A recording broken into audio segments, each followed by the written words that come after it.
pessoal, estamos aqui no Papo Fair, aqui nas nossas humildes, mas agradáveis instalações da Fair Job, aqui é a nossa sala de reunião, aqui é a nossa sala de podcast. Estamos na nossa casa e, como vocês sabem, para casa a gente só chama quem a gente gosta. E hoje eu tenho aqui uma doutora que eu acredito que a gente pensa muito parecido, que a gente trabalha com muita coisa, que a gente estava conversando aqui e que a gente leu e bebeu das mesmas referências, das mesmas fontes. Então, uma honra receber Renata Livramento. Obrigada, Fê. Obrigado. Obrigada. Bem-vinda. Eu que agradeço. Uma delícia estar aqui na sua casa. A gente também só vai na casa dos amigos. Não é em qualquer casa que a gente vai. Então, é isso aí. A gente se preza, né? Exatamente. Mas assim, a gente tá... eu tô muito feliz mesmo porque você é uma das referências que eu sempre trago, né, dentro das nossas discussões, principalmente sobre a seriedade, quando a gente falava de felicidade, né, quando a gente fala de saúde mental, quando a gente fala de bem-estar, quando a gente fala de comportamento. Então, bom, primeiro, quem é Renata Livramento, ou Relivramento, dicas da Rê, né? Quem é Relivramento e o que você tem feito, depois a gente vai falar um pouquinho de saúde mental, mas quem que é a Renata Livramento? Tá. Sou uma pessoa que realmente prezo pelas questões, pela ciência, sou uma apaixonada por aprender, eu acho que é isso, né? Então, e aprender envolve você se abrir para o novo, então acho que eu sou uma exploradora, em primeiro lugar, talvez, eu gosto de explorar assuntos, sabe? Sou curiosa, quero aprender cada vez mais, mas não me contento em aprender ali só na superfície. Então, é uma necessidade que eu tenho, né? Tudo bem, quem não gosta de estudar, tá tudo certo. A gente pode ser amigo do mesmo jeito, mas eu gosto de aprender mais profundamente e eu tenho um pensamento crítico, acho que bastante aguçado, né? Então, do ponto de vista acadêmico, de trabalho, eu acho que essa é a minha característica. Mas eu sou uma pessoa simples, fácil de conviver, que é apaixonada por pessoas e entender os fenômenos humanos da forma mais séria, respeitosa e profunda possível. Eu acho que é isso. Eu acho que é o perfil da pesquisa, né, Rê? Uhum.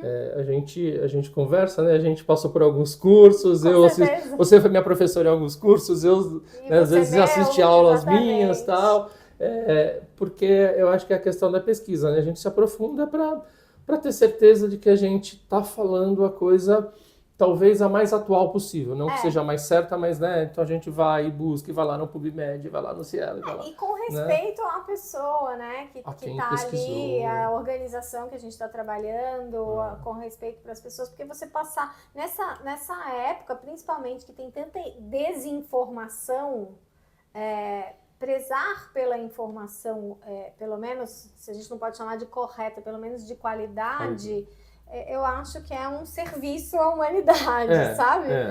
E a pesquisa traz isso, né? Um cuidado essa responsabilidade, extra, né? Um cuidado extra ali de poder realmente contribuir, né? De forma mais efetiva, talvez, ou pelo menos de forma mais ética, eu diria até, para o bem-estar das pessoas, né? Independente de que área seja a pesquisa. Então, eu acho que a gente tem isso em comum, de fato, assim, gostar...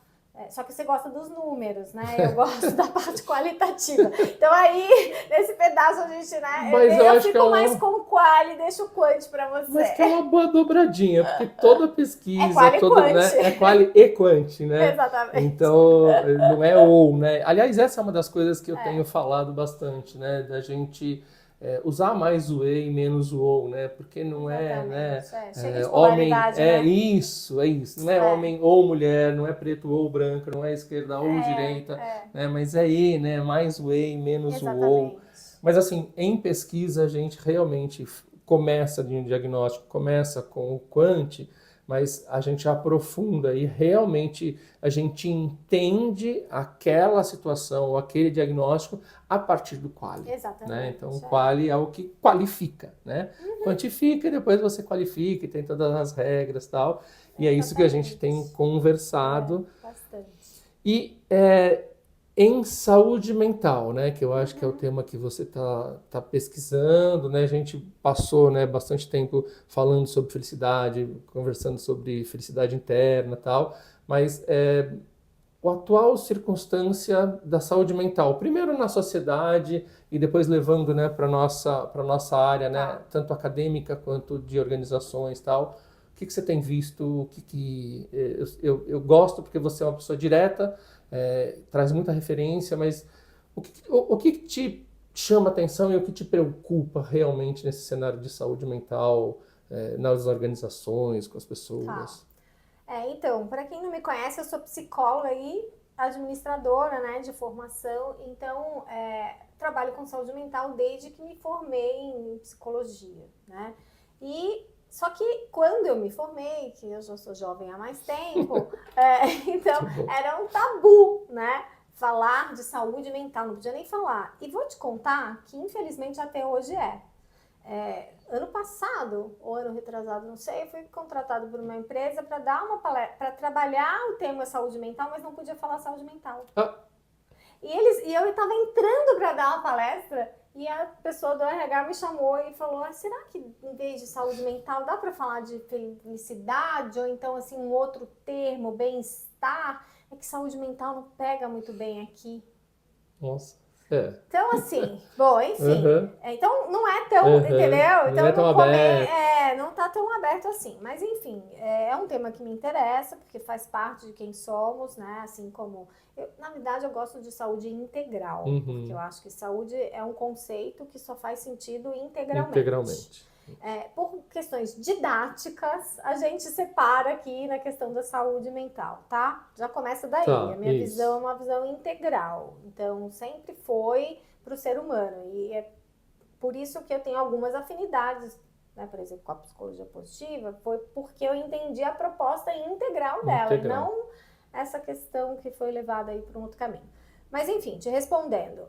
Então, o que eu vejo em termos de saúde mental? Saúde mental era um grande tabu, continua sendo, como acabei de contar, só que a pandemia descortinou uma realidade que já existia. Então, a pandemia não criou problemas de saúde mental na minha visão. Na minha visão, ela descortinou problemas que já existiam de saúde mental, inclusive nas organizações, mas também nas escolas, né? Todos os tipos de organizações, né? E na vida social, na sociedade mesmo, na sociedade, né? Como um todo. Então, a pandemia descortinou isso de uma forma que não dá mais para fingir que a gente não viu. E por que não dá mais para fingir que a gente não viu? Porque os números, aí entram as questões dos números. Os números mostram, né? Então, a gente tem lá números como, né, nosso campeonato brasileiro. Brasil, campeão em transtornos de ansiedade, especificamente TAG, né? Transtorno de ansiedade generalizada. Segundo lugar do mundo de depressão, primeiro das Américas, segundo de burnout. A gente tem um monte desses números. Rankings. É triste, né? É triste. E a gente precisa olhar para ele, porque que adianta eu saber isso? Que adianta eu saber que somos os campeões e não fazer nada com isso, né? Então, eu acho que o que vem mudando é que a gente não tem mais como falar que não existe problemas de saúde mental, onde quer que seja, e a nossa sociedade está cada dia mais adoecida. Por quê? Porque nosso estilo de vida, e aí a gente entra na medicina do estilo de vida, né? Nosso estilo de vida é insustentável. Então, na verdade, a gente está falando de uma questão mais ampla que se chama sustentabilidade humana. Então, quando a gente fala de saúde mental, é um pedacinho que faz parte de saúde integral, que é condição para a gente ter uma sustentabilidade humana. O que é isso, sustentabilidade humana? É a vida humana ser possível. Sem questões de saúde mental, sem questões de saúde em geral, nós não vivemos. Não vivemos. Não Ponto. prosperamos, não Não temos nada. longevidade, não temos nada. Não não nada. temos Nós vida. não vivemos como espécie. A gente Isso. vai acabar como espécie. Ai, que drama. Eu sei, mas a gente precisa olhar. Aí a gente precisa olhar para os números que só crescem, a gente precisa ouvir as pessoas, aí vamos pro quali, ouvir as pessoas, ouvir o sofrimento. Então, assim, não tem quem não esteja sofrendo. Uhum. O nosso estilo de vida é baseado em sofrimento. A gente hoje é refém de uma série de coisas. Então, assim, o que me interessa é o que eu posso, né? Aí o que me interessa é eu, Renata, Livramento, né? Me interessa deixa eu entender esse sofrimento e o que eu posso fazer para ajudar a amenizar esse sofrimento, a prevenir outros, né? Uhum. Porque promoção de saúde é muito mais amplo Isso. do que Do só que ir lá só tratar o tratar. sintoma, né? Isso. Então, eu acho que assim, o que me interessa é isso, particularmente, né? O que eu posso fazer? Então, quando eu tô com um líder, eu trabalho muito com líderes, com executivos de alta liderança, né? Então, ele é o cara ou a cara, né? Uhum. Essa pessoa A pessoa. é ali, talvez, o capitão daquele time ali, daquela organização. Então, essa pessoa dá o tom naquela organização. Então, se eu posso atuar com essa pessoa, para essa pessoa ser um líder promotor de saúde, isso vai cascatear para toda a organização. Então, isso me interessa, entende? E é isso que eu tenho feito, né? Trabalhar dentro das organizações, preparando as lideranças para lidar com algo que ainda é um tabu. Porque né? Temos lei certificadora de empresa promotora de saúde mental, temos NR1, temos tudo isso que são avanços. Mas... E muito recentes, né? Super, né? Que nem não entra em vigor, né? Tem toda essa história ainda, né? Além de tudo, né? Exatamente. Então, assim, são avanços, mas são avanços. São avanços. Né? Então, se a gente pensar que foi descortinado lá na pandemia, existente a vida inteira, mas descortinado lá na pandemia, pós-pandemia, nós estamos falando de 5 anos. Isso mesmo. Né? Então, 5 anos depois, a gente ter uma diretriz que explicita uma coisa que já existia, porque a avaliação de risco psicossocial já existia, estava lá na NR17, que é a ergonômica, então não tem nenhuma novidade. Nada. Mas veio explícito, né? A partir de agora você precisa explicitar lá no seu programa de gestão de riscos ocupacionais o que você faz para a questão, né, o mapeamento e o que você faz para a questão psicossocial. É um grande avanço. Vai resolver o problema da saúde mental e da nossa sociedade adoecida? Na minha opinião, não. Mas é um avanço. É um avanço. É um começo, né? Por que eu acho que não vai resolver? Porque se virar uma meta a ser batida ou um check a ser dado para colocar no PGR, entendeu? É facílimo de fazer. As empresas estão apavoradas, não sei o quê. Não, é simples de fazer, é simples de cumprir. Se for só a norma.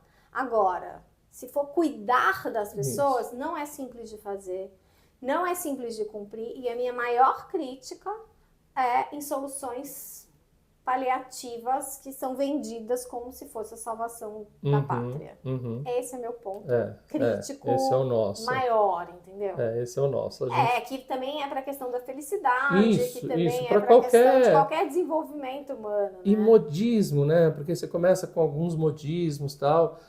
Eu tenho uma preocupação, outro dia eu estava falando, né, com um amigo sobre a demonização do trabalho.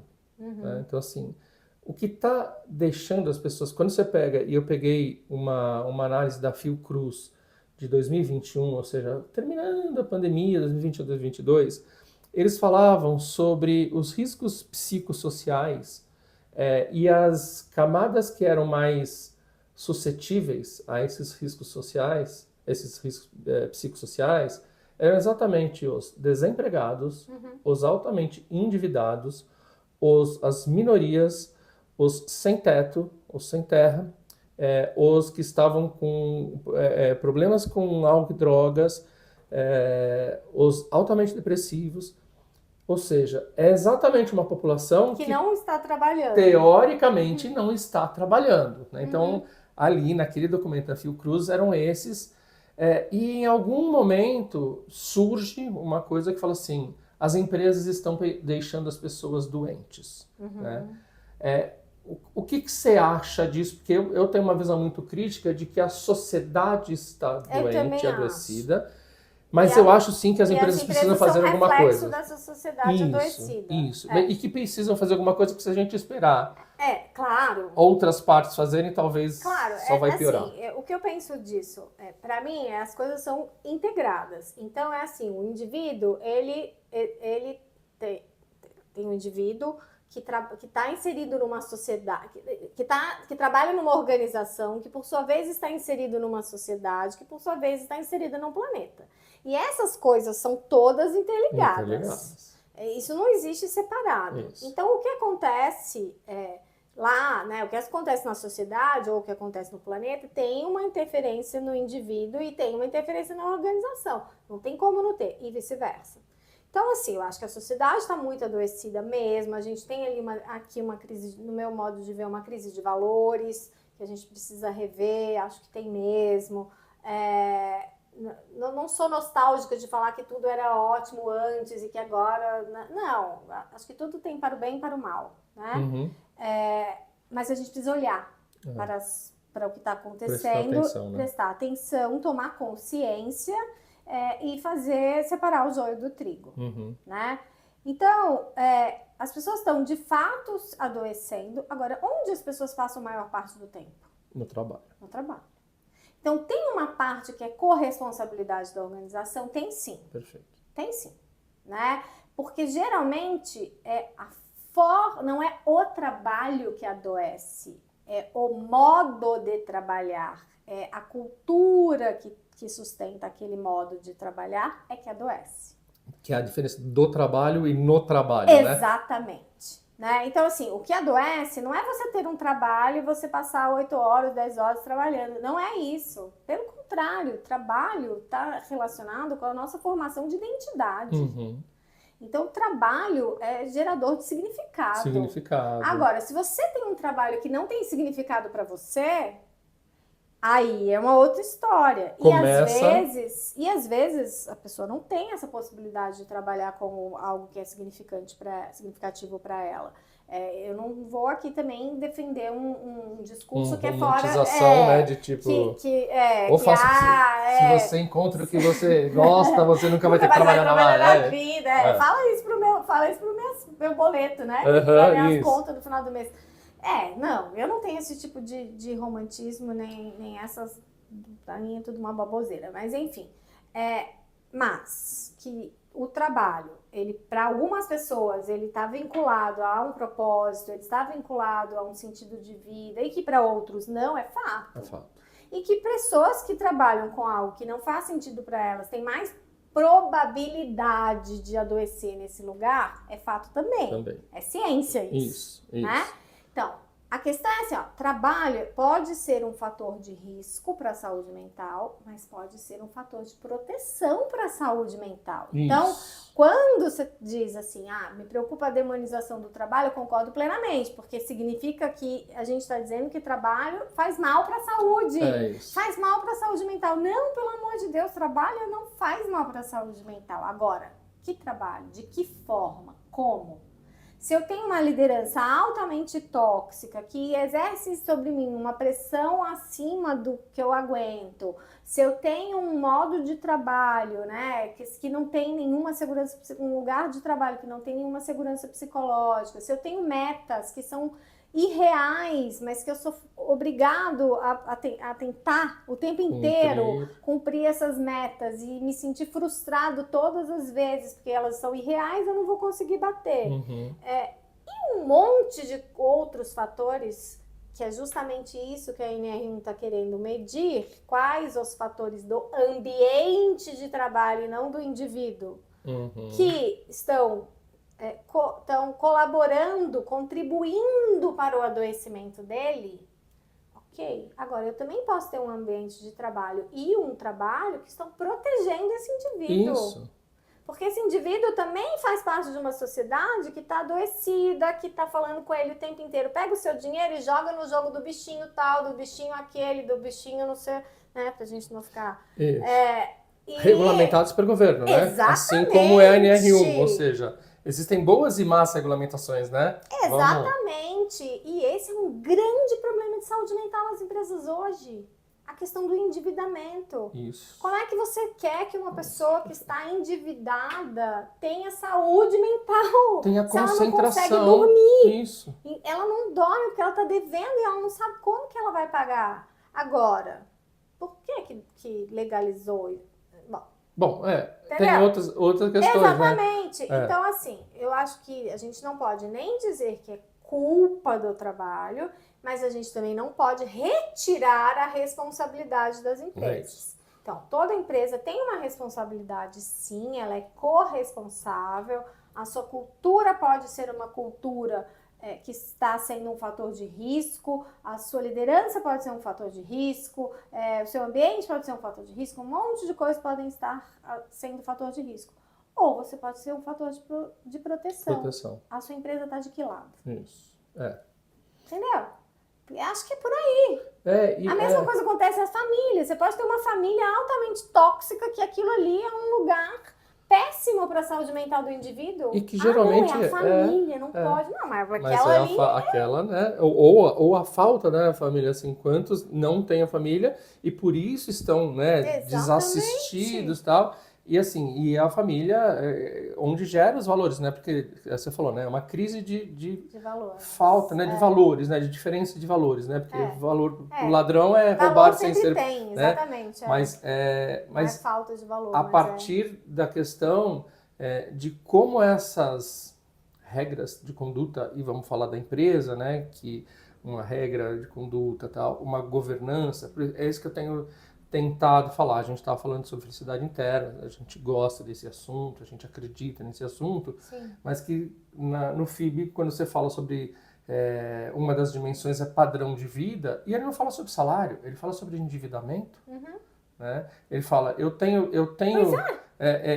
o endividamento aumenta o meu estresse, porque é sobre isso, porque sobre endividamento, aumenta o estresse. Exatamente. Né? Agora, claro que se dentro da tua governança você tem uma relação entre o menor e o maior salário da empresa de 1.500 vezes, né, como a gente viu, e que ficou, né, que ficou num país icônico, né, infelizmente, né, que o número normal seria entre 20 e 30. Exatamente. Né? Então, assim, pega o menor salário, o maior salário divide pelo menor salário.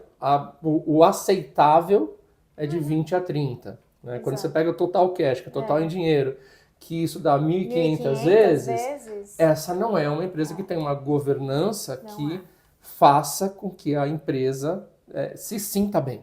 E quando você está num grupo de empresários e que você traz esse número e as pessoas acham que é normal e é justo porque a liderança é muito solitária ou porque o diretor responde civilmente ali com seu CPF, etc. E as pessoas acham que isso é normal, é fair, que paga, né?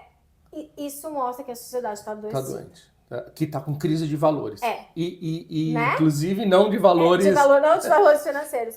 Então, assim, há a possibilidade do caminho do meio, né? E já que a gente gosta de falar de felicidade, Aristóteles já falava isso, né? A felicidade está no caminho do meio. Então, a mesma coisa com a saúde mental, é o caminho do meio, né? Tem questões que são do indivíduo. Existem predisposições, as pessoas têm predisposições, as pessoas têm ambientes externos ao trabalho que também podem ser fatores de risco.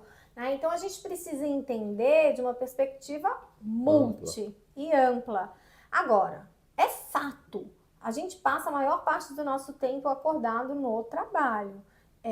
Se este ambiente é um ambiente que está sendo fator de risco à saúde mental, ele está contribuindo sim para o adoecimento.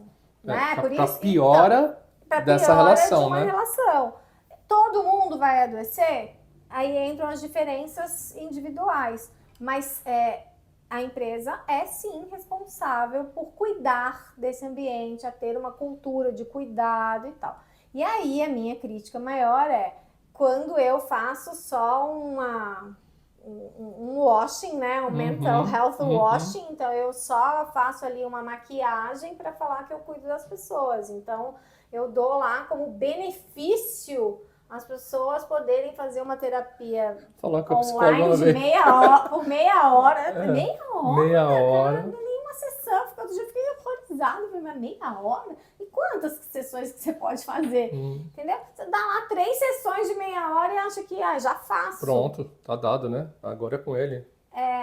E não é, e aí você está imputando no indivíduo a responsabilidade. E você não está olhando para o seu ambiente de trabalho, que aí a gente precisa separar isso, assim, ó. Quando é NR1 especificamente, é o ambiente de trabalho, uma questão ergonômica. Quando eu não olho para o meu modo de trabalhar, como eu não olho para o meu processo, quando eu não vejo, se eu não estou disposto a rever essas metas, a cuidar das pessoas, a, de repente, investigar o que está acontecendo, que essa cultura é uma cultura que repete padrões de comando e controle, por exemplo. Se eu não estou disposto a olhar para nada disso, e eu só quero cumprir uma norma que o governo fez, é muito fácil fazer. É fácil, é simples, né? E é muito fácil mesmo. 2, 3 tiques, né? Facílimo fazer. Agora, isso não quer dizer que eu esteja cuidando da saúde mental dessas pessoas, né? E outra demonização que tem é da liderança, né? Isso, que tudo é culpa do líder. Do cara, né?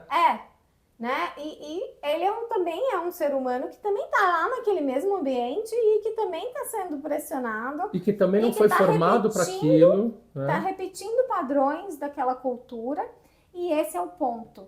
E de repente vem uma norma que, beleza, você vai precisar cuidar e tal, mas as pessoas, elas não têm essa formação para isso. Aliás, está piorando, né? Então, eu acho que esse é o principal ponto, assim, principal não sei, mas é um ponto importante da gente falar.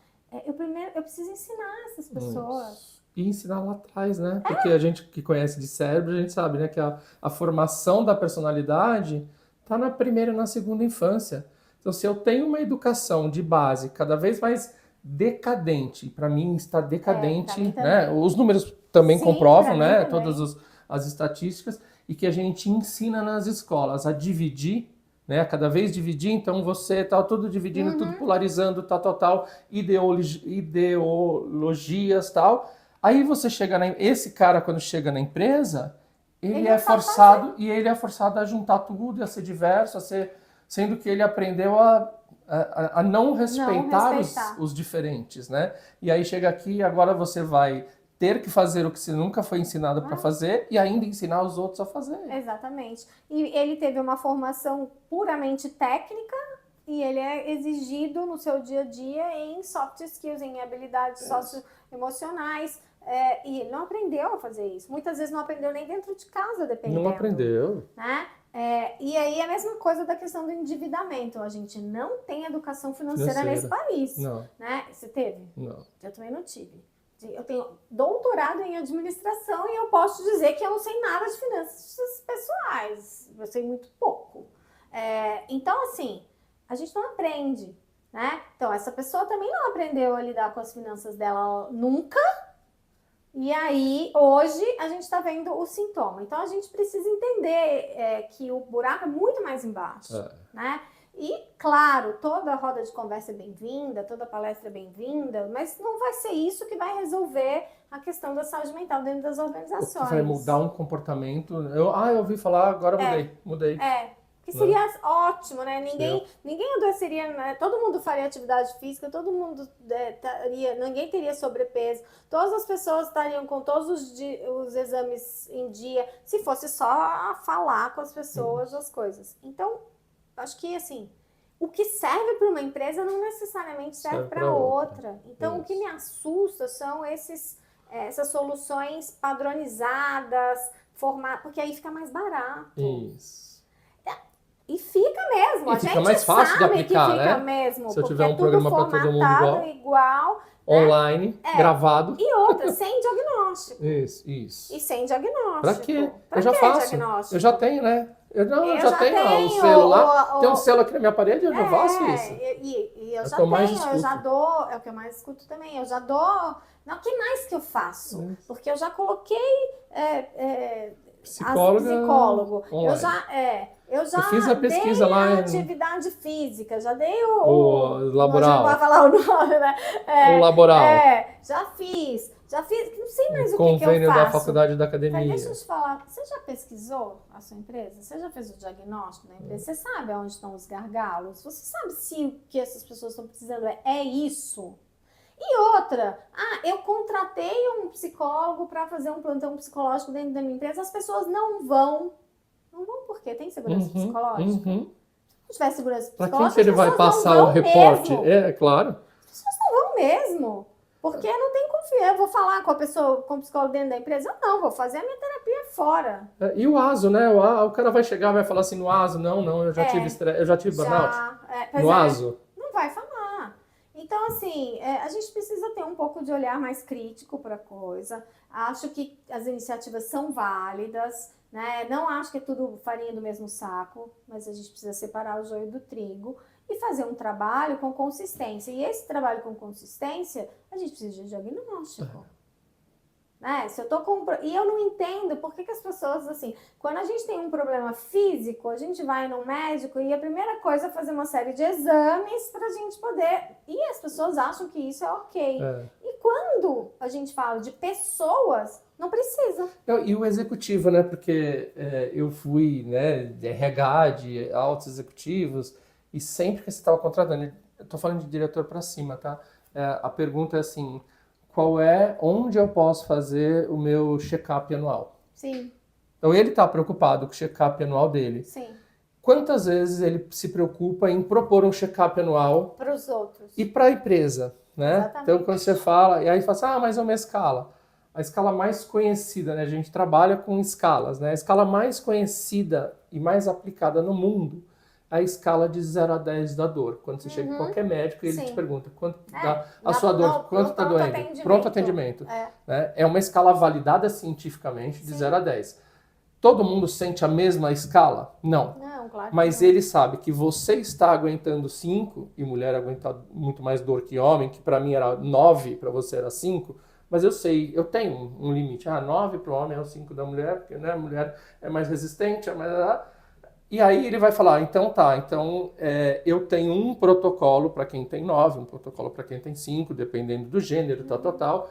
Mas é o início, não é isso não basta, mas é o início, né? E depois disso, como você monta, né, o seu PGR, o seu GRO, a sua gestão de risco, né? E como você implementa isso. Exatamente. Né? E aí, o próprio nome já fala, gestão de riscos. Ou seja, se você não cuidar, isso é um risco para o seu negócio. Então, vamos fazer um diagnóstico, vamos identificar bem feito, vamos identificar que riscos que de fato estão acontecendo, porque se eu tratar esses riscos, isso significa investimento na organização. E investimento, quando a gente investe, aí vamos falar de negócios, quando a gente investe... conscientemente, sabendo onde a gente está investindo, isso dá resultado. O ROI, né? O retorno sobre o investimento, né? Então, isso dá resultado. Agora, quando é só algo para cumprir uma norma ou algo para dizer que eu tenho e fazer bonito e sair, aí é outra história. Então, dentro das organizações especificamente, o que eu vejo é que ainda hoje a gente tem empresas como essa que eu comentei, né, que você vai fazer uma palestra de saúde mental e a pessoa fala, mas não pode falar a palavra saúde mental, fala outra coisa. Então, você não está de fato fazendo. Ou você vai falar de saúde mental, mas vamos falar de temas mais leves. Não podemos falar de suicídio, não pode Isso. falar de conversa, não pode ter conversas Não difíceis, pode porque as ter. pessoas estão estressadas, elas precisam de ter, tem que ser leve, sabe? Não alerte sobre o burnout, né? Não, principalmente, Agora, né? Como Porque assim, agora né? depois virou doença ocupacional, Isso. né? Vira passivo trabalhista, Isso. então não pode Não falar alerte, sobre né? burnout, Não não é fala. burnout, é outra coisa. Nem existe, né? Ontem eu Nem escutei um existe. psicólogo famoso, assim, bem psicanalista, tal, falando que burnout é uma invenção moderna, que não existe burnout. O cara tava falando isso categoricamente. Aí você fala, né? Então, temos problemas, né? Então, voltando, a sociedade está adoecida por uma série de fatores. Acho que a gente se perdeu em muitas coisas. Todos os avanços, eles vêm para o bem e para o mal. Sim. Né? Então, assim, os avanços tecnológicos, etc. Mas hoje a gente é escravo de um monte deles, né? Então, assim, não à toa a gente está tendo uma inteligência artificial que está ali se igualando a algumas formas de funcionamento humano. Na minha opinião, nunca vai substituir, mas e tem um monte de vantagens, e eu sou super a favor das inovações. Eu falei no começo, eu sou exploradora, gosto, mas sempre com um olhar crítico, porque quando estar exausto vira sinônimo de status. É isso. Não tem hora de entrar, não tem hora de sair. Ter burnout, como é que é? A gente trabalha enquanto os eles outros dormem. Né? Umas coisas assim, né? E isso é repetido muitas vezes. E se você quer criar uma verdade, basta você repetir aquilo milhões de vezes. Validando a mentira. Então, eu acho que essa seara da saúde mental, infelizmente, como é a bola da vez, tudo para o bem e para o mal. Então, muito bom, é um avanço. Por outro lado, é a bola da vez. Como é a bola da vez? Um monte de oportunista, um monte de despreparado, um monte de coisa, né? Vai surgir. E tá tudo bem, esse é o mercado. Tem para todos os gostos, todos os bolsos, todas as possibilidades. Agora, onde está a sua organização? Qual é, de fato, a responsabilidade, a sua parcela? Você consegue enxergar a parcela da organização ali na construção dessa saúde integral?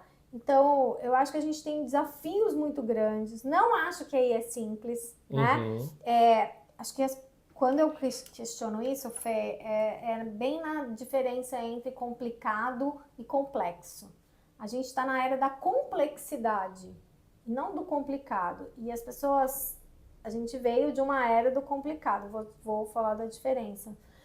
E as pessoas tentam pegar problemas complexos como o ser humano. Você quer algo mais complexo que ser humano? Você quer algo mais complexo do que o cérebro? Ou que o cérebro. Ultra complexo, que é onde estão sendo criadas todas os pensamentos e as doenças mentais, né? A gente está aprendendo a estudar. A gente nem conhece tudo. Mas, a Sociedade de Neurociência é de 1970, onde eu nasci. Pois é. E aí você pega esses fenômenos que são complexos, ou seja, que não tem previsibilidade, que você não consegue aplicar uma solução que funcionou numa outra situação para essa, porque não é a mesma situação, né? Que não tem ali um processo definido e claro, né? Isso é um fenômeno complexo, e você trata isso como se fosse complicado. Complicado é o quê? Com várias etapas. Complicado é montar esse móvel aqui.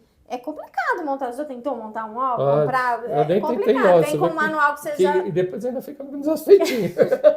Vem um manual que vem mais ou menos um passo a passo ali que nunca funciona, mas tem um passo a passo. Mas se você seguir o passo a passo, em algum momento aquilo vai funcionar de alguma forma. E ou você vai se acostumar com aquilo e ele deixa de ser complicado, né? Agora, como que você tem um passo a passo para a educação de filhos? Não tem. Porque com 2 filhos, um é diferente do outro. Como você tem um passo a passo para gerir a sua equipe? Não tem. Como você tem um passo a passo para você fazer gestão de riscos psicossociais? Não tem. Tem princípios, tem sim um plano baseado em resultados de pesquisa que você fez, que você vai fazer, mas que você vai o tempo inteiro ter que monitorar para E ver se está indo no ajustar, e caminho. retroalimentar. Exatamente. Então as pessoas querem tratar com o pensamento de antigamente, que é esse pensamento linear, fenômenos que são fenômenos complexos por natureza. E aí fica superficial, fica não é efetivo, né? E aí não é efetivo, não reduz, a empresa fala, tá vendo? Para que eu gastei esse dinheiro todo se não vou investir em outra coisa? Porque é simples, a gente investe onde a gente tem retorno. Sim. Todo mundo. E aí não é retorno financeiro que eu tô falando, financeiro também. É resultado, né? Resultado não é só financeiro, né? Resultado, né? Uma vez um cara, a gente foi fazer segurança psicológica e a gente implementou, a gente fez uma análise, era num banco, e a gente fez uma análise e falou assim, olha, você já fez algum teste, uma pesquisa de segurança psicológica? Ah, o RH falou que ia Tem fazer... pesquisa de clima, né? Não, eu tenho uma pesquisa de clima. Não, mas segurança psicológica, você já fez? Não, não fiz. Você já fez uma anamnese um pouquinho mais aprofundada, tal, por exemplo, Já rastreou, né? um rastreamento, né, o Self-Report Questionnaire? Não, não fiz. E aí ele falou, e o superintendente falou assim, qual é o ROI desse investimento? Né? Claro. Aí falou, olha, a gente consegue te mostrar um ROI e tal, mas vamos fazer e vamos congelar alguns indicadores agora e depois a gente descongela esses indicadores quando a gente medir de novo E tal. compara. E compara. Esse, né, e é resultado, não estamos falando sobre resultado financeiro. Qualquer aumento é um resultado. Sim.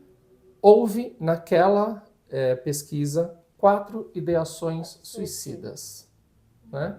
Que é um rastreador. Não sim. é um diagnóstico, né? A gente estava falando isso, né? Você, Antes, mais do que ninguém, conhece. Não é nada diagnóstico, é rastreador. Aí, Quanto vale, né? Essas 4 vidas? Isso, e exatamente esse foi o ponto. Vale? Porque aí a gente identificou, eram 4 mulheres, 2 da geração X, 2 da geração Y, num grupo de 400 pessoas. Ou seja, era 1%. É um número que, infelizmente, está dentro de um índice de razoabilidade, né? E a gente identificou, e aí ele falou, poxa, nenhuma das pesquisas que eu tinha feito tinham mostrado isso. Foi a primeira vez que a gente fez, o RH reconheceu, a assistente social do banco reconheceu tal. E aí eu volto para ele e falo, então, qual é o VOI desse investimento? Porque não é o valor, né? Quanto, porque não é resultado. E não dá nem para valorizar, mas qual é o valor não dá pra quantificar? Né? Essas vidas valem tantos reais. Isso. Imagina agora você ter que substituir, você ter que explicar para alguém. Então, assim, isso é resultado. Né? Ou seja, é o resultado de um trabalho. Aí o cara falou assim, pô, eu nunca mais vou esquecer essa relação de ROI e VOI. Pois é. Então, deixa eu te contar. Lembra a empresa que eu contei, que não podia falar de saúde mental? Também é um banco. E eu também fiz uma pesquisa, um diagnóstico lá. E sabe quantos % deu dos funcionários deu no rastreamento que estava em sofrimento psíquico? Quantos? 56%. 56%. Mais 56% é mais da metade. Vamos falar. Mais da metade dos seus funcionários estão em sofrimento psíquico. E claro que lá também teve algumas ideações. Mas a gente não pode falar a palavra saúde mental. Você acha que pode falar suicídio? Isso, não, também não pode. Não, então claro o que a gente faz? A gente fecha essa pesquisa, porque ninguém vê, né? Entendeu? Então, o problema é o quê? É de valor. O problema é de governança, né? Que a gente fala, né, sobre o ESG e a gente, né, trabalha com conselhos, então, né, a gente conselheiro. Por isso que saúde mental é uma questão do conselho. Do conselho, é do uma board. pauta do conselho. Porque é isso, né? Porque se as pessoas que cuidam daquela empresa, o que é um conselheiro? Qual a função de um conselheiro? É cuidar daquele patrimônio todo, né? Sim. Cuidar daquela organização. Dos riscos, da longevidade, da prosperidade. Exatamente. Né? E a longo prazo, não a curto prazo, né? O conselho é a longo prazo, né? A curto prazo é o executivo. Se essas pessoas, elas não têm dentro, né? Se para elas uma vida não é importante, entra no passivo, porque eu já escutei isso também. Não, claro que a pessoa não falou que era a vida que ia entrar no passivo, mas o adoecimento sim, né? o adoecimento entra no passivo. Isso. Né? Ou seja, para quem não Ele entende entra no sinistro, né? Para quem não entende isso, quer dizer que sai mais barato eu ter, em outras palavras, é mais barato eu não cuidar e deixar a bomba estourar. E aí os que estourarem eu resolvo individualmente do que eu prevenir, do que eu cuidar para todo mundo. Isso é uma questão de quê? No meu entendimento, uma questão de valor. Isso é princípio moral, né? Pois é. Porque então, esse cara não pode estar no conselho, falando que eu acho que a empreender, sociedade está doente por questões de valores. É porque eu acho que no final a gente chega nisso. No final, né? Agora, eu sou contra as empresas ganharem dinheiro? Não. Sou super a favor que as empresas prosperem, que gerem bastante emprego para as pessoas, mas que tenha uma relação saudável. Que tenha uma relação saudável, né? Não precisa ser 1.500 vezes a disparidade. Não precisa matar o seu concorrente para você poder. Então, eu acredito num capitalismo mais consciente. Né? Numa liderança consciente. Num investidor consciente. Né? Então, eu acho que a gente tem uma crise de valores sérios e que a gente precisa falar sobre isso. E que saúde mental tem tudo a ver com isso. E por isso é uma pauta do conselho. Porque a gente precisa definir isso. Afinal, a vida das pessoas... Pega esse banco que eu tô te contando, que 56%. Tudo bem que era uma determinada... não era o banco inteiro, era um determinado... Um departamento, uma superintendência. Era um determinado, não era tudo. Mas não importa. Aquelas pessoas ali, independente de quantas fossem, elas estão te contando que elas estão em sofrimento. E esperando que você faça alguma coisa com aquilo que está contando. E elas estão passando a vida delas, a maior parte do tempo delas, acordada ali. Então, esse ambiente, não tem como você dizer que ele não está contribuindo para esse sofrimento. Ele está piorando o sofrimento, né? Nesse Agora, caso. claro que... mas por que fulano desenvolve um burnout e ciclano não desenvolve? Por que uma pessoa vai ter depressão e a outra vai suicidar de cara? Não vai nem passar por um... Claro que vai, né? Sim, mas assim, não vai nem aparecer aqui pra gente. O RH não viu. Aí começam os jogos de apontar a culpa de quem... Sempre, não é sobre corrigir processo, mas sobre achar culpado, né? Esse eu acho que é o principal gargalo. A gente precisa olhar o que é do indivíduo, mas o que é da organização, a gente precisa estar disposto a rever os nossos processos. Se a gente não está disposto a rever processo, se a gente não está disposto a encarar a nossa cultura, aí a gente vai fazer paliativo, assim, né? A gente vai fazer... Perfumaria, eu acho que é a melhor palavra. É isso. Entendeu? Eu gosto muito, né, como a gente falou, da questão da felicidade interna, porque ela traz, por um lado, a percepção de bem-estar. E, por outro lado, a condição de bem-estar. E para a mesma dimensão que é bem-estar psicológico, para o funcionário eu pergunto, você tem sentimentos, mais sentimentos positivos do que negativos na empresa?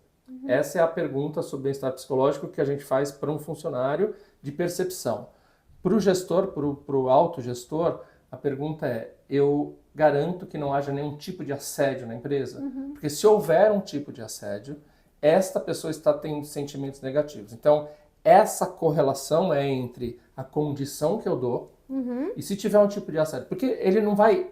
assim, ele vai falar que ele assedia. E ele não vai prevenir que não haja. O que ele vai prevenir é que toda vez que houver, ele vai ficar sabendo e vai reagir. E que a empresa vai agir coerentemente, vai dar a tratativa justa que é necessário dar, porque isso ensina para todo mundo que está ali. E essa é a gestão de risco. Né? Essa é a gestão de risco. Ou seja, não é impedir que aconteça, mas é tratar...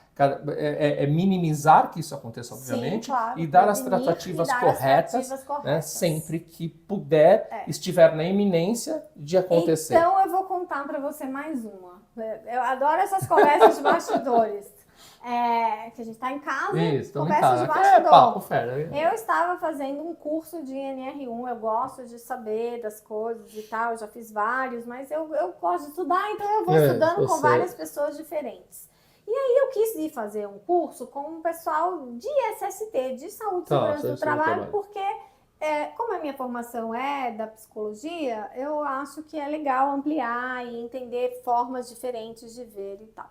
Beleza. E é a área que geralmente é a área que responsável por esse primeiro combate, vamos dizer, né? Aí fui fazer o curso. E aí a professora, que por sinal é uma ótima professora do ponto de vista didático, etc e tal, ela fala assim, se tiver assédio, vocês não coloquem que é assédio, hein?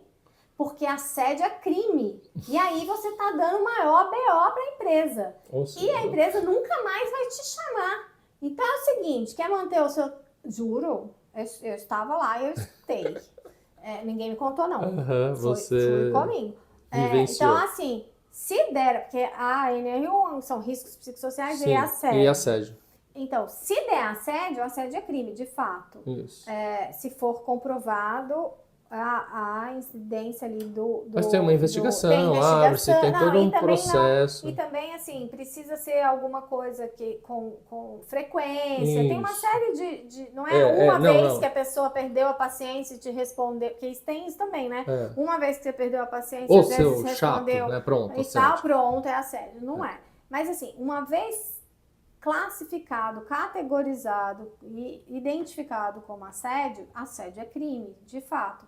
Mas aí, você tá lá no curso, aprendendo como você deve fazer lá na NR1. E aí aí, os professores já estão te falando, se você não quiser problema, se não quiser BO pra você, se tiver assédio, você não põe assédio, não.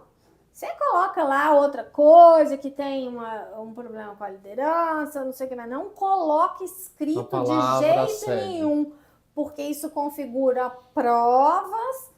E a empresa depois vai ter que responder por isso. Eu entendo.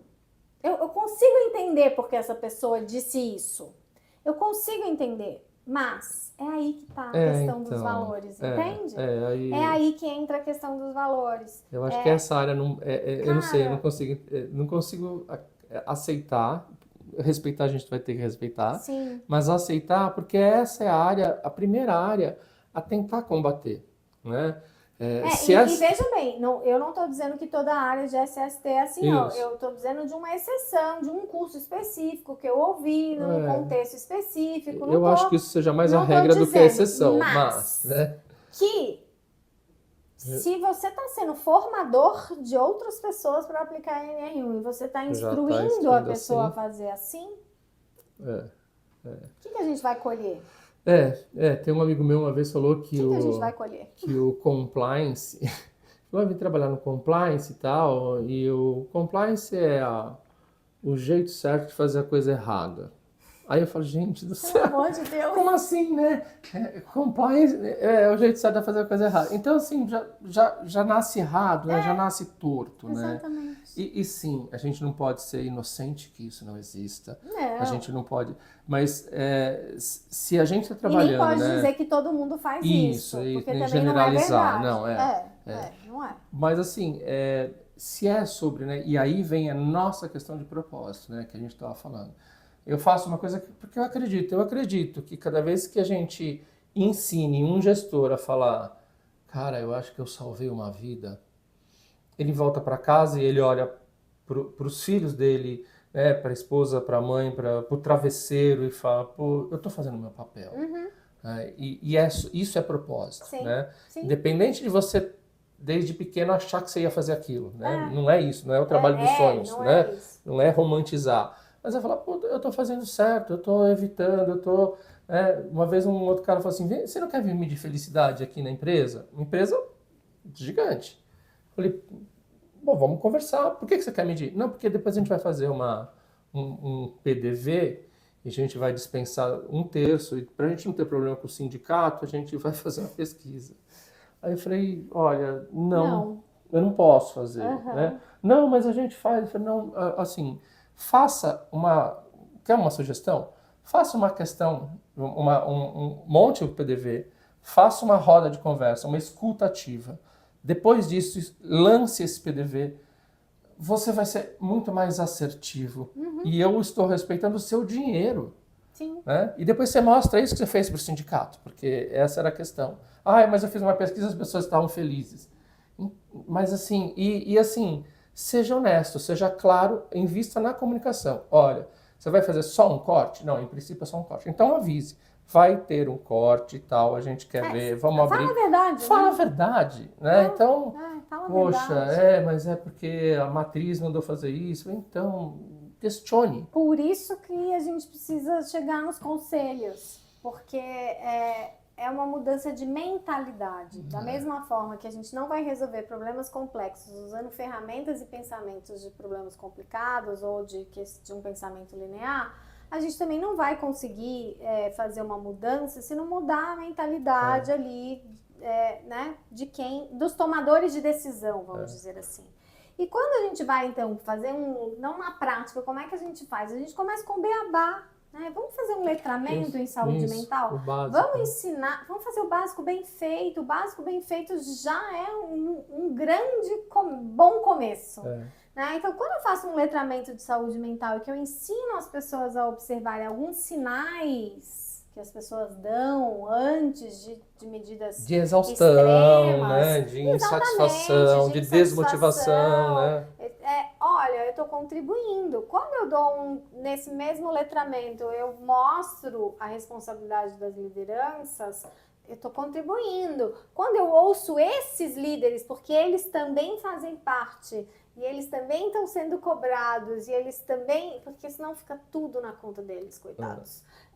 E se for middle manager, aí pior ainda, porque aí ele está sendo cobrado dos dois lados. E é aí que está o maior nível de estresse, né? Exatamente. O maior nível de estresse não está, assim, tem um amigo meu que falou assim... Não é no conselho. E não é no chão de fábrica, né? É no chão de fábrica. Tinha um amigo meu que falou assim, peão não tem estresse, porque estresse é coisa de chefe. De chefe, né? Porque assim, aqui eu falei, olha lá, vai ter burnout é coisa de chefe rico, burnout, porque o cara fala, olha, eu não quero problema. E o cara que está sendo cobrado de cima e de baixo, né? Então, e se sente injusto, né? Porque quando ele tem que cobrar uma coisa que ele sabe que não é factível, ele sente, né? Mas se ele for um cara com o mínimo de consciência. Pois então, olha que interessante. No atual momento eu tenho uma mentoreada que ela nem é middle manager, ela é diretora, mas ela faz esse papel na empresa que ela trabalha. A empresa tem uma cultura extremamente agressiva e bem tóxica, mas ela protege a equipe dela. Aí, resultado, ela está doente. Ela somatiza. Óbvio. Ela está doente. Claro. E ela está gravemente doente. Mas ela fala, eu não posso fazer isso com a minha equipe. Então, existe um conflito ali muito grande que eu não concordo, né? Eu não concordo com isso que a empresa faz, mas eu sozinha eu não consigo mudar, porque é uma questão bem complexa, e é mesmo ali, bem complexo.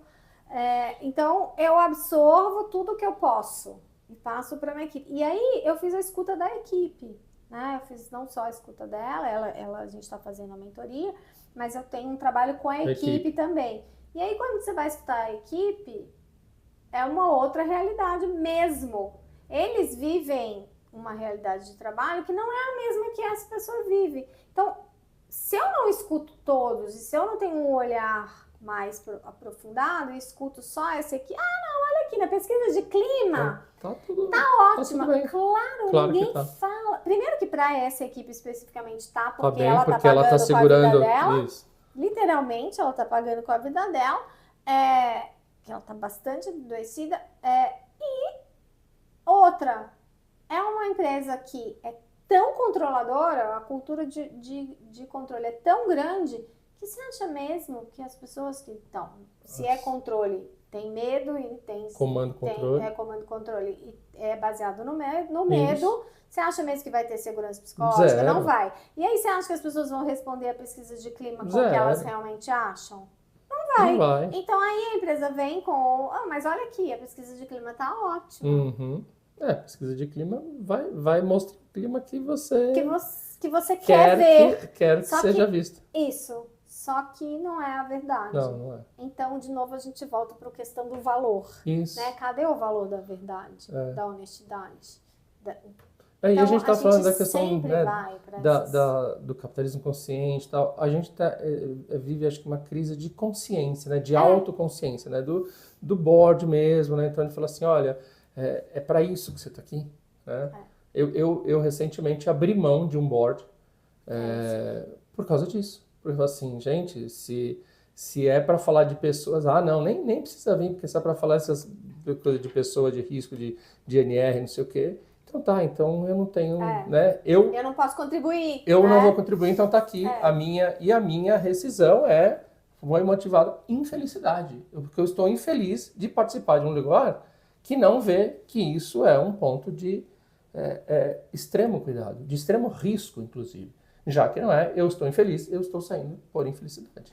É claro que a gente também não pode achar, né, Fê, que assim, é só isso que conta e que as outras questões, né, da sustentabilidade financeira da empresa não conta, da questão, não é isso, mas empresas são feitas de pessoas. E é por isso que você tem um board, né? E a gente precisa cuidar disso também. Eu não sei qual é a necessidade, como é difícil para algumas pessoas entender que as coisas são juntas, né? São integradas. É o E, né? É o E. Não é o O. Não é o O. Que dificuldade que tem em você entender que não, eu preciso cuidar também das pessoas, que cuidando delas vai reverberar, inclusive, nos resultados. Isso. Nesse board tinham 7 profissionais, 5 homens brancos, 3 vindos do financeiro. Mas geralmente nos boards são advogados. Tem sempre um advogado Tinham que tem que 2 ter, advogados ali, leis, né?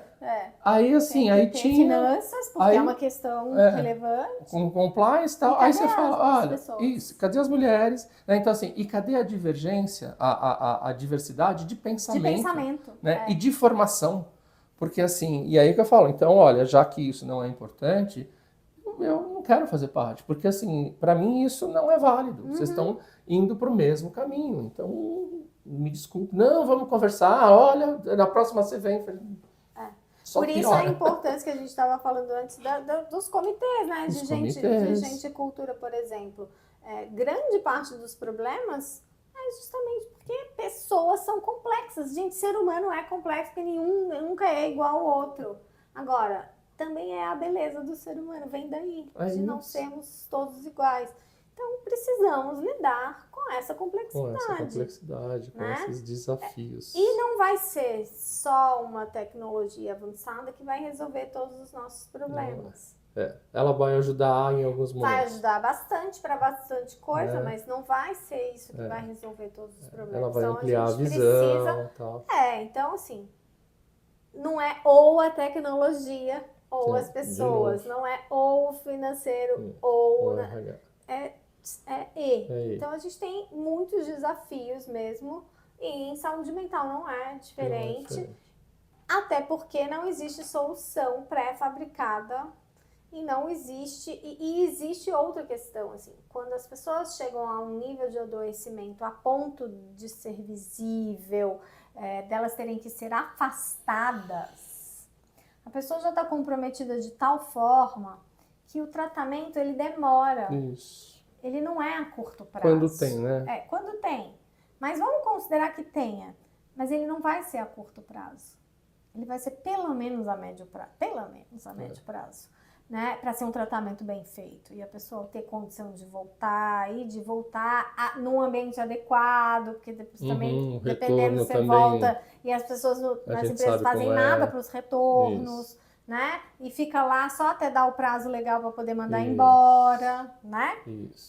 Então, é a médio prazo. Então, se a gente tem uma mentalidade só de curto prazo, a gente não vai conseguir cuidar das pessoas, porque no curto prazo, a gente não... Aí entra no que o cara falou para mim. Eu até fiquei feliz de ouvir no sentido de esse pelo menos falou a verdade. É verdade, né? Pelo menos ele foi sincero, né? Pelo menos foi sincero, que falou comigo, não, isso entra no passivo. Bom, Era um caso de burnout. E ele disse, não, entra no passivo. Ok. Eu entendi. do ponto de vista financeiro, Do ponto sim. de vista financeiro, Balanço entra. financeiro é um passivo, né? Mas E no balanço do social? balanço? Exatamente. Porque- Então, são essas questões que trazem essa problemática e a gente precisa ter um olhar mais aprofundado para a gente propor e acompanhar. Porque não é ir lá fazer uma palestra ou até mesmo um treinamento e ir embora e acabou, a empresa já fez, não precisamos fazer mais. Chega, né? Esse mesmo curso que eu Você estava tava fazendo, que eu estava falando, estava vendendo lá uma ferramenta que eu até procurei saber e tal, a ferramenta é legal, eu não achei a ferramenta ruim, mas já vem pronto a indicação do que deve Ou ser seja, feito. é sempre a mesma coisa. Ela só tá repetindo, independente do Ou seja, diagnóstico. independente Isso. da situação da empresa, o plano já está pronto. Porque é para lei. Porque é para cumprir. Exatamente, Isso, é pra é cumprir a para lei. inglês ver, né? Isso. Então, já vem pronto o plano. E aí eu ainda perguntei assim, mas tem pelo menos um espaço para a gente Ajustar, né? ajustar Colocar alguma coisa e propor urgente, diferente. né? E propor diferente, porque aí beleza, pelo menos pessoas com mais consciência vão fazer isso, né? Vão falar, não, isso aqui tá até ok, funciona para isso Esse aqui é o mínimo, mesmo. mas eu posso colocar mais coisa, né? Eu posso propor, ou eu posso... Não. Então, todas as empresas feitas por aquela ferramenta vão receber o mesmo plano de ação. Isso. Agora, fez o levantamento? Check. Fez. Fez a classificação dos riscos? A própria ferramenta faz. Fez. Check. Fez, colocou então o plano de ação? Fez. Check. Pronto. Cumpriu. Acabou. Isso. Aí essa pessoa pode vender esse serviço realmente muito mais barato do que a gente que vai fazer um diagnóstico de verdade. Cabe de novo a consciência de quem está contratando. O problema é que às vezes as pessoas não sabem, né? Assim, nem sempre o contratante é uma pessoa que tem entendimento de causa para poder ver qual é a diferença, né? Mas tem espaço para tudo. Tem. Assim, é a questão, né, da consciência mesmo, né? De quem está vendendo, quem está comprando. E óbvio que a gente não quer falar, tem que fazer assim, não é isso, né? Faça. E nem a gente tem uma fórmula perfeita. Porque senão fica parecendo também que, não, então tá, nada presta, só eles que só prestam. Os dois ali. Não é. Não tenho. Já falo de cara. A primeira coisa que eu falo, não tenho nada de prateleira, não acredito em produto de prateleira. Não diagnosticar. Pronto. Deixa eu ouvir. Eu preciso saber. Deixa eu ouvir. Né? Você chega Mas no é perigoso, né? Então, Porque se a gente ouve, a gente pode descobrir coisas que a gente não quer. Tem um amigo meu que falou que depois que você viu, não dá para desver. Então, depois assim, que ouviu, né? Também não dá para desouvir, né? Então, assim, é isso, né? Ó, a gente já estourou o tempo. Nossa, nem viu o tempo passar. É muito, assim, é muita coisa. A gente precisa conversar mais vezes, precisa ir abrindo. Mas as pessoas que querem te procurar, onde que elas te acham, né? Facílimo, porque Renata Livramento sou eu. Então, @renata.livramento no Instagram, Renata Livramento no LinkedIn, www.renatalivramento.com.br no site. Só não me acha quem não quiser. E dicas da Rê, né? Tenho dicas da Rê, né? Adoro. Que tem tanto no Instagram quanto no LinkedIn. Né? Então, tem muito conteúdo com um convite para as pessoas. Não é entretenimento, eu falo isso, não trabalho com... Aliás, quem fala isso, até dando os créditos, e que eu acho que faz sentido, então eu repito, é minha amiga Lilian Graziano, que fala que ela trabalha com educação e não com entretenimento. É a mesma coisa. Eu também trabalho, não é com entretenimento e tal. Mas tem entretenimento também, no sentido de você pode se divertir com muitos caminhos possíveis para você tratar de temas densos, com profundidade, mas com leveza ao mesmo tempo. Eu acho que esse é o desafio, né? Como é que a gente faz uma coisa que é tão densa como saúde mental e felicidade e capitalismo consciente e vários outros, sustentabilidade humana, todos os temas, né, guarda-chuvas aí que a gente trabalha, de uma forma que seja entendível pro leigo, que nem todo mundo tem a mesma bagagem, que possa ser agradável, mas que não é, Chato.